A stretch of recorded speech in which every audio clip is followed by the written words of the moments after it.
রাসূল সাল্লাল্লাহু আলাইহি ওয়াসাল্লাম যখন পৃথিবীতে আসেন, আল্লাহ পাক আমাদেরকে বলছেন ওয়ামা আরসালনাকা ইল্লা রাহমাতাল লিল আলামিন। আলম হচ্ছে এক বচন, আলামিন বহু বচন। সমস্ত জগৎ সমূহের জন্য আল্লাহ বিশ্বনবীকে রহমত স্বরূপ পাঠিয়েছেন। সুবহানাল্লাহ পড়বেন না? আল্লাহ আয়াত নাজিল করে দিলেন, কুল ইন কুনতুম তুহিব্বুনাল্লাহ। রাসূল আপনি বলে দেন, কেউ যদি আল্লাহর ভালোবাসা পেতে চায়, ফাত্তাবিউনি, সে যেন আপনাকে অনুসরণ করে। আল্লাহ কিন্তু এখানে ভালোবাসার কথা বলেন নাই, কি করতে বলেছেন? কথা বুঝেন নাই, আপনারা মনোযোগ নাই। আপনারা কি শুনবেন নাকি শেষ করব? আপনারা বলেন। আমি কিন্তু অ্যাক্টিভ শ্রোতা ছাড়া ওয়াজ করি না। যদি গুরুত্ব নাই, আমার ওয়াজ নাই। আপনি গুরুত্ব দিবেন, আমি কথা বলবো। আল্লাহ এখানে কি ভালোবাসার কথা বলেছেন না অনুসরণের কথা বলেছেন? রাসূল বুখারীর হাদিসে বলেছেন, লা ইউমিনু আহাদুকুম হাত্তা আকুনা আহাব্বা ইলাইহি মিন ওয়ালিদিহি ওয়া ওয়ালাদিহি ওয়ান নাসি আজমাইন। I become more favorite to you than your parents, children and all the people of this world. যতক্ষণ পর্যন্ত তুমি তোমার পিতামাতা, তোমার সন্তান সম্পত্তি এবং পৃথিবীর সবকিছুর চাইতে রাসূলকে ভালোবাসবে না, ততক্ষণ তুমি ঈমানদার হবে না। তাহলে ভালোবাসা এবং অনুসরণ দুটোর সমন্বয়ে আমরা ঈমানদার হতে পারবো। কি বলেন, ঠিক না? ভালোবাসবেন কাকে, অনুসরণ করুন কাকে? পৃথিবীতে যখন বিশ্বকাপ ফুটবল খেলা হয়, কারো বাড়ির সামনে আর্জেন্টিনার পতাকা, কারো বাড়ির সামনে ব্রাজিলের পতাকা, কারো গায়ের মধ্যে মেসির 10 নম্বর গেঞ্জি। আমি বললাম, এটা কেন পড়ছো? বলে আমি মেসির ভক্ত। কথা কয় না, কে আছে না? কারো চুল কাটার স্টাইল মেসির মতো, সেলুনের মধ্যে ঢুকলে দেখবেন মেসির ছবি টানায় রাখছে, মানে তার মতো স্টাইল করে চুল কাটো। একটা সেলুনও আমি খুঁজে পেলাম না যে সেলুনের মধ্যে লেখা আছে এটার ভিতরে ঢুকলে রাসূলের সুন্নাহ অনুযায়ী চুল কাটা হয়। এরকম সেলুন আর কোথাও না থাকলেও দিনাজপুর শহরে দুই একটা তো আছে, একটাও নাই। এটা লিখলে আপনি ঢুকবেন না, কারণ আপনি তো মেসির ভক্ত। আপনি মুখে মুখে আশেকে রাসূল, কিন্তু ভক্ত আপনি ইহুদি নাসারা। আপনি গেঞ্জি পয়রা চুল কাইটা এরপরে পতাকা টাঙায়া প্রমাণ করতে চান আপনি আর্জেন্টিনা এবং ব্রাজিলের ভক্ত। আপনি যদি রাসূলের প্রকৃত ভক্ত হয়ে থাকেন, আপনার মাথা থেকে পায়ের পাতা পর্যন্ত, রান্নাঘর থেকে পার্লামেন্ট পর্যন্ত রাসূলের আদর্শ বাস্তবায়নের জন্য আপনি জীবন দিয়ে দিবেন। জোরে কথা ঠিক না? ফাত্তাবিউনি, তোমরা আমাকে অনুসরণ করো। ইউহিব্বুকুমুল্লাহ, কন্টিনিউয়াস টেন্স আল্লাহ ব্যবহার করেছেন। হাল এবং মুস্তাকবিল, প্রেজেন্ট এন্ড ফিউচার, আরবিতে যেটাকে মুদারি সিগা বলা হয়। কেউ যদি রাসূলকে অনুসরণ করা শুরু করে, ওই মুহূর্ত থেকে আল্লাহ তাকে কন্টিনিউ ভালোবাসতে থাকেন। সুবহানাল্লাহ জোরে বলেন। ওয়া ইয়াগফির লাকুম, এখানেও কন্টিনিউ, আল্লাহ তার গুনাহগুলিকে কন্টিনিউ maaf করতে থাকেন। আল্লাহু আকবার।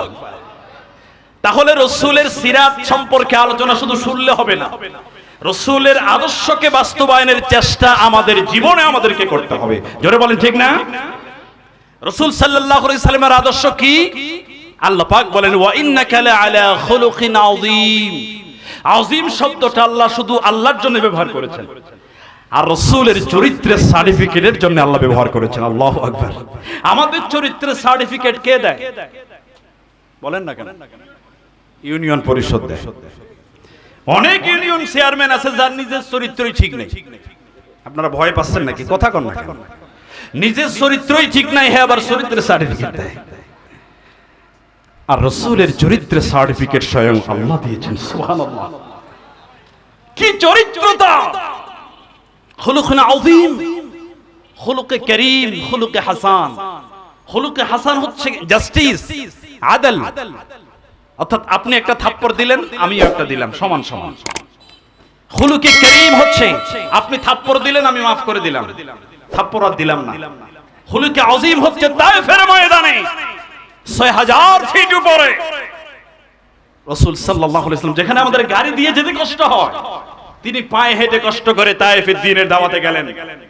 আঙ্গুর পেয়েছেন, বেদনা পেয়েছেন, আঙ্গুর বেদনার বলে মার খেয়ে রক্তাক্ত হয়ে জমিনে পড়েছেন। রাসূল সাল্লাল্লাহু আলাইহি ওয়াসাল্লাম যার শরীরে মশা পড়া পর্যন্ত হারাম, সেই নবী তায়েফের ময়দানে রক্ত ঝরিয়ে প্রমাণ করেছেন, আমার উম্মতেরা, আল্লাহর জমিনে আল্লাহ দ্বীন প্রতিষ্ঠা যদি করতে চাও, তোমাদের রক্ত দেওয়ার প্রয়োজন আছে। যারা বলে ঠিক কি না? তায়েফের ময়দানে রক্ত ঝরালেন। হযরত জিবরিল রাসূলকে বলেন, ইয়া রাসূলুল্লাহ, ইয়া হাবিবাল্লাহ, অনুমতি দেন পাথরের এত বড় বড় পাহাড় ৬০০০ ফিট উঁচা, একটা উঠায়া তাদের চাপায়া দেয় শেষ। হুলুকে আযীম। রাসূল বললেন তাদেরকে মারলে কে আল্লাহকে ডাকবে? তাদেরকে মাফ করে দিলাম এবং তাদের জন্য আমি রাসূল হেদায়েতের দোয়া করব। কি চরিত্র! আর আমাদের চরিত্র, আমরা যদি বাঁশ একটা দেয় আমি দেব তিনটা। কথা কন না কেন? এই সিরাত থেকে শিক্ষা নিন। ইসলামী রাজনীতি এবং সেকুলার রাজনীতি, দু ধরনের রাজনীতি পৃথিবীতে বিদ্যমান। এটা অনেক লম্বা বিষয়, এটা 2 মিনিটের বিষয় না। ইসলামী রাজনীতি প্রত্যেকটা মুসলমানের জন্য অপরিহার্য। মুসলিম হিসাবে ইসলামী রাজনীতির থিম হচ্ছে আলা লাহুল খালক ওয়াল আম। সৃষ্টি যার, আইন চলবে তার। কথা কি শুনতে পাচ্ছেন আপনারা? আপনারা একটু বলেন তো, সৃষ্টি কার? আল্লাহর নাম নিতে কি অনেকের কষ্ট হচ্ছে আপনাদের? একটু মুখটা খুলে বলেন না, সৃষ্টি কার? আইন চলবে কার? সেকুলার রাজনীতির থিম হচ্ছে সংখ্যাগরিষ্ঠ মানুষ যেখানে মতামত দিবে সেটাই আইন। 1965 সনে ইংল্যান্ডের রাজধানী লন্ডনে সেকুলারিজম, ধর্মনিরপেক্ষতাবাদের আবিষ্কার হয়। তাদের প্রথম থিওরি ছিল religion should not be allowed to come into politics, it's merely matter between man and God. তাদের থিওরি ছিল যারা ধর্মীয় ব্যক্তিত্ব হবে তাদের সাথে রাজনীতির কোনো সম্পর্ক থাকবে না। এরা গির্জায় যাবে, এরা মন্দিরে যাবে, এরা মসজিদে যাবে, আর রবের সাথে নম নম করবে। কে মদ খায়, কে জেনা করে, এটা দেখার তার কোনো দরকার নেই। এই সেকুলারিজম বাংলাদেশে গত 17 বছর প্রতিষ্ঠিত করার চেষ্টা হয়েছে। তাদের থিওরি ছিল কেউ যদি কোনো ধর্মীয় ব্যক্তিত্ব রাজনীতি করতে চায় তাহলে তার উপরে নির্যাতন করো। 2 নম্বর থিওরি, নির্যাতনে যদি কাজ না হয় তাদেরকে টাকার অফার দাও, সম্পদের অফার দাও, ক্ষমতার অফার দাও, এরপরেও যদি কাজ না হয় দুনিয়া থেকে বিদায় করে দাও। এই 3টা থিওরি 17 বছরে প্রয়োগ করেছিল, কিন্তু যারা জুলুম করেছে তাদেরকে আল্লাহ মুলুত পাক করে দিয়েছেন। জোরে ঠিক কিনা? এখান থেকে আমাদেরকে শিক্ষা নিতে হবে যে জালেম হলে পরিণতি কি হতে পারে। কাশেম ভাই বললেন না নেপালের প্রধানমন্ত্রী কিভাবে পালাবে, মানে আগামী তো ওই চেয়ারে বসতে কিন্তু অনেকে ভয় পাবে। কথা কয় না, কারণ উল্টো পাল্টা করলে পাবলিক ধরলে খবর আছে। সম্মানিত ভাইরা আমার, ইসলামী রাজনীতির থিম হচ্ছে আল্লাযীনা ইম্মাক্কানাহুম ফিল আরদ আকামুস সালাহ। ধর্মীয় ব্যক্তিত্বরা যদি চেয়ারে বসে এদের প্রথম কাজ হবে তারা সালাত প্রতিষ্ঠা করবে, নামাজ প্রতিষ্ঠা করবে। আমি বলেছি, মাঝে মধ্যে বলি, বরিশাল সিদ্দিকিয়া কামিল মাদ্রাসায় গেলাম 3 বার, গৌরনদী থানা। প্রিন্সিপাল কাউসার ভাইকে বললাম তোমার মাদ্রাসায় কত বছর ওয়াজ হয়? আমারে বলে 120 বছর। কয় বছর? 120 বছর। আমার বাবারও জন্ম হয়নি। আমি বললাম তোমার মাদ্রাসায় 120 বছর ওয়াজ হয়, তোমার এলাকায় তো বেনামাজি থাকার প্রশ্নই ওঠে না। বলে কি বলে, অর্ধেকই নামাজ পড়ে। আমি বললাম তাহলে তো সুদ থাকার কোনো প্রশ্ন নাই। বলেন বাড়ি বাড়ি সুদ। ঘুষ আছে নাকি? বলে হ্যাঁ। ঘুষ মানে কি? মসজিদে ইমামতি করতে ঘুষ দেওয়া লাগতো। কথা কয় না। ইউনিভার্সিটিতে ইমাম নিবে, গত সরকারের আমলে 10 লাখ টাকা ঘুষ দিয়ে ইমামতি নিয়েছে। আপনারা কি মনে করেন যে ইমাম টাকা দিয়ে মসজিদে ঢুকার পিছনে নামাজ হয়? তাহলে 120 বছর ওয়াজের পরেও সবাই নামাজ পড়ে না, সুদ বন্ধ হয় না, ঘুষ বন্ধ হয় না। আমি বলেছি 1020 বছরও যদি ওয়াজ হয় 100% মানুষকে নামাজি বানাতে পারবে না। পার্লামেন্টে আজকে রাতে যদি আইন হয় নামাজের সময় দোকান বন্ধ, মসজিদে না গেলে গ্রেফতার করে জেলখানায় 3 দিনের রিমান্ড। ঠান্ডা যত বেশি হোক উযু করে ভয়ে মসজিদে ভর্তি হয়ে যাবে। নামাজ প্রতিষ্ঠা যতদিন হবে না এদেশে দুর্নীতি বন্ধ হবে না। জোরে কোন ঠিক কি না? বাংলাদেশের দুর্নীতি দমন কমিশন আছে, অ্যান্টি কারাপশন। এরা যাতে দুর্নীতি না করে এজন্য অ্যান্টি কারাপশন। কিয়ামত পর্যন্ত অ্যান্টি করলে দুর্নীতি বন্ধ হবে না যতদিন পর্যন্ত নামাজ ভিত্তিক সমাজ ব্যবস্থা গড়ে তোলা যাবে না। আদাউজ যাকাত, 2 নম্বর থিম হচ্ছে এরা যাকাত প্রতিষ্ঠা করবে। বাংলাদেশ গরিব দেশ, আপনারা কেডা বলছেন?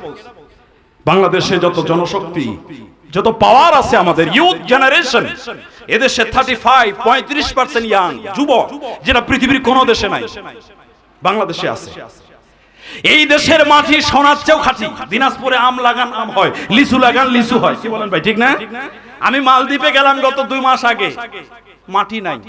মালদ্বীপের যে রাজধানী মালে, সেটা মাত্র 1.5 কিলোমিটার। অনেক কষ্ট করে ওরা বানাইছে, মাটি পাচ্ছে না, গাছ লাগাবে কোথায়?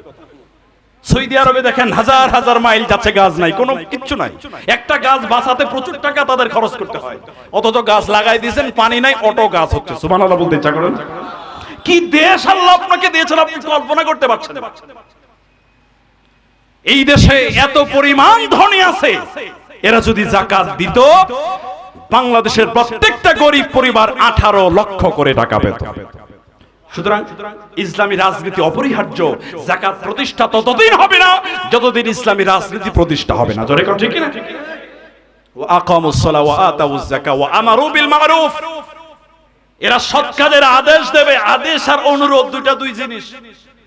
অনুরোধ করে সিনেমা হল বন্ধ করা যায় না, অনুরোধ করে মদের বার বন্ধ করা যায় না, অনুরোধ করে বেশ্যাখানা বন্ধ করা যায় না। এজন্য আইন করা লাগবে। কথা কোন না কেন? আমি হুজুর এখানে কিয়ামত পর্যন্ত ওয়াজ করলে মদের বার চলতে থাকবে, কিন্তু জায়গা মতো আপনাকে পৌঁছাতে হবে, এজন্য এটা জরুরি। আমি ব্যাখ্যা দিলাম না, সময় শেষ। আকামুস সালাহ ওয়া আতাউজ যাকাত ওয়া আমারু বিল মারুফ ওয়া নাহাউ আনিল মুনকার। এরা অসৎ কাজ হতে মানুষকে বিরত রাখবে, সেই যোগ্যতা অর্জন আমাদেরকে করতে হবে। এজন্য ইনিল হুকমু ইল্লা লিল্লাহ। আমাদের থিম হচ্ছে আমরা আইন মানব কার? একটু জোরে বলেন না কার? এটা অনেক বড় বিষয়। যদি আরো কোনোদিন সময় হয় আপনাদের সামনে আমি উপস্থাপন করবার চেষ্টা করব, যেহেতু ঘোষণা দিয়েছেন। এরপরও 2-4 মিনিট বেশি হওয়াতে আমি দুঃখিত। আমি আজকের আলোচনা এখানে শেষ করছি। এই প্রোগ্রামের অ্যারেঞ্জ ইন্তজাম যারা করেছে, বিশেষ করে আমাদের সম্মানিত সভাপতি সাহেব সহ সাইফুল উস্তাদ সহ যারা সাপোর্ট দিয়েছেন, সহযোগিতা করেছেন, আমি সকলের নেক হায়াত কামনা করছি। আজ এ পর্যন্তই, আবারও দেখা হবে ইনশাআল্লাহ। সুবহানাকাল্লাহুম্মা বিহামদিকা আশহাদু আল্লা ইলাহা ইল্লা আনতা আস্তাগফিরুকা ওয়া আতুবু ইলাইক। আসসালামু আলাইকুম ওয়া রাহমাতুল্লাহি ওয়া বারাকাতুহু।